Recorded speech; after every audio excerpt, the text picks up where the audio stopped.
Good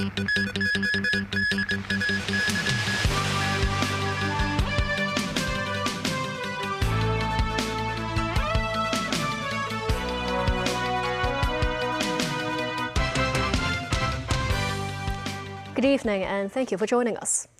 The revised $2 transport concessionary scheme takes effect today.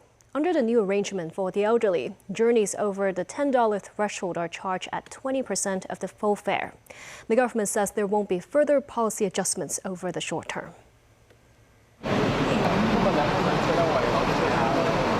Starting today, seniors pay 20% of adult fares for public transport ride that costs more than $10. For fares of $10 or below, the $2 discounted rates remain the same. For example, a cross-harbor trip from Taiwan to Hong Kong Island now costs $4.20, more than double the previous flat rate of $2 for the elderly. Some say the increase was minimal and understandable given the government is financially strained. Another commuter says the change won't affect their travel habits. Others admit they are not fully aware of the fare revision, saying they would need time to get used to the changes. This man notes how some people abused the discount scheme and squandered government subsidies. In 75 spots in Hong Kong, we are stationing the ambassadors for the total of 3 weeks. They are in the spots to help answer questions about the $2, 80% off. Apart from that, we have had the support of district councillors, the care team members, and also staff from our welfare NGOs. They are using their own way to explain the operation. He says 60% of public transport fares cost less than $10 and are subject to the same $2 concessionary fare. The public money saved would be spent mostly on the city's seniors too. The administration earlier said the new policy is expected to help the government save $550 million in public expenditure in the next fiscal year. He says some 2.67 million elderly people now benefit from the fare scheme, but a decade later, the number will likely rise to 3.2 million. As the Easter and Qingming festival break got underway, various border control points were packed with holidaymakers. With the war raging in the Middle East, many chose to head north to mainland China by taking the high-speed railway. Samantha Lee reports. The mainland has always been a popular holiday destination for local holidaymakers, even more so now with the war in the Middle East triggering a global oil crisis, prompting airlines to increase ticket prices and fuel surcharges. Large crowds could be seen at the West Kowloon high-speed rail station early this morning. Long queues were snaking through the hall as travelers waited for security check. These travelers said they arrived 2 hours before their train's departure to allow extra time for security and immigration. Train tickets to destinations like Guangzhou, Fujian, and Hunan were sold out. As this year's Easter Qingming break is 1 day longer than that of last year, some Hong Kong residents seized the opportunity to travel further. Ms. So said, "I am so excited to visit Hainan again. I used to fly, which takes about an hour, and this time I'm going to take the train." The Hong Kong-Zhuhai-Macau Bridge was also busy. Mr. Ng was heading to Zhongshan for 3 days to pay respect to his ancestors. He said he had allowed 2 extra hours for the trip, as he expected heavy traffic during the holiday. A steady stream of northbound vehicles could be seen moving on the bridge. Meanwhile, long queues were formed at the Zhuhai entry building. Commuters were guided by staff using temporary barriers to manage the traffic flow. Samantha Lee, TVB News. The airport has also been bustling with holidaymakers as the long weekend begins. As of 4 p.m., the Immigration Department reported 617,000 people have exited the city. Timothy Lee reports. As the Easter Qingming Festival long weekend kicks off, many Hong Kong people are leaving the city for holiday. Chai Lap Kok Airport already packed with holidaymakers in the morning. As of 10 a.m., over 302,000 people had entered or exited Hong Kong, with over 246,000 departing. Some citizens departing via the airport said they bought their tickets close to the holiday, and owing to the increased fuel surcharge, ticket prices were twice as high as usual. Some citizens said they had bought their plane tickets half a year ago, and even created their own long holiday in advance to let their children get their money's worth. The airport has deployed additional staff in the departure hall to assist in guiding passengers. The airport authority reminds passengers to allow sufficient time to go to the airport and complete check-in procedures to ensure a smooth journey. Timothy Lee, TVB News. Politburo member Ma Xingrui is under investigations for suspected serious discipline and law violations. The 66-year-old Shandong native was a professor and later the vice president at Harbin Institute of Technology. He was later appointed director of the China National Space Administration and the China Atomic Energy Authority.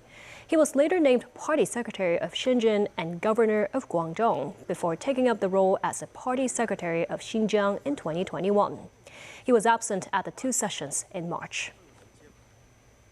China unveiled a mandatory national standard for power bank safety, which will take effect in April next year. The new standard introduces a series of more stringent requirements, including enhanced safety protection for portable chargers under abusive conditions such as high temperature, overcharging, and compression. A new test for lithium precipitation after cycle aging has been added to reduce the risk of internal short circuits after long-term use. Each device is required to bear a unique identification code, allowing consumers to look up information such as the battery brand.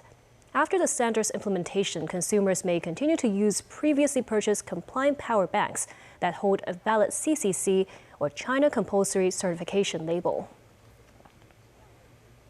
The U.S. handed over a Chinese fugitive suspected of drug-related crimes to China for the first time in recent years. State media Xinhua reported that the individual surnamed Han was suspected of drug smuggling and trafficking. The suspect was repatriated to China by the U.S. Immigration and Customs Enforcement Agency based on leads provided by China's narcotics control authorities. The joint action comes ahead of a visit to China by U.S. President Donald Trump, which was originally planned for the end of March but postponed to May due to the war in Iran.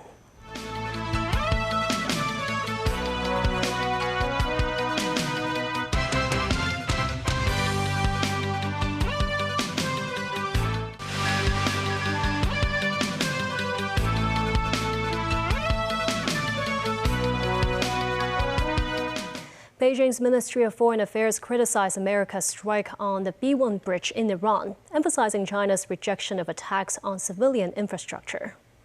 Ministry of Foreign Affairs spokesperson Mao Ning said the U.S. and Israel's military operation in Iran was not authorized by the UN Security Council and a clear violation of international law.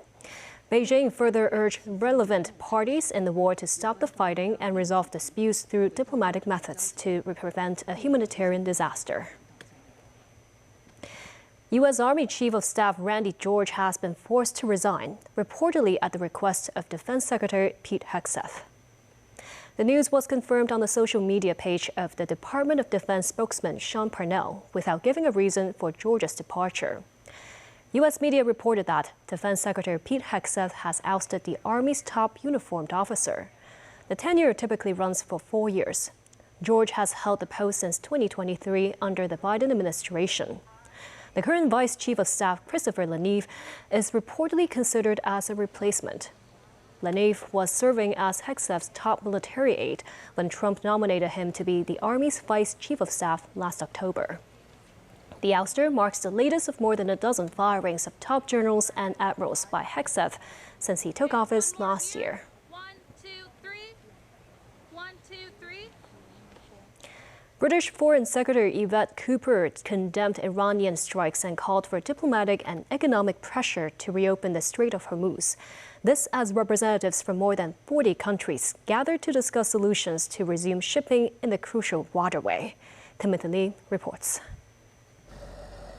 Speaking to British media about Iranian attacks in its neighboring region, UK Foreign Secretary Yvette Cooper slammed Tehran for what she called conducting reckless strikes. She added that Iran's attacks on international shipping has affected countries all across the globe.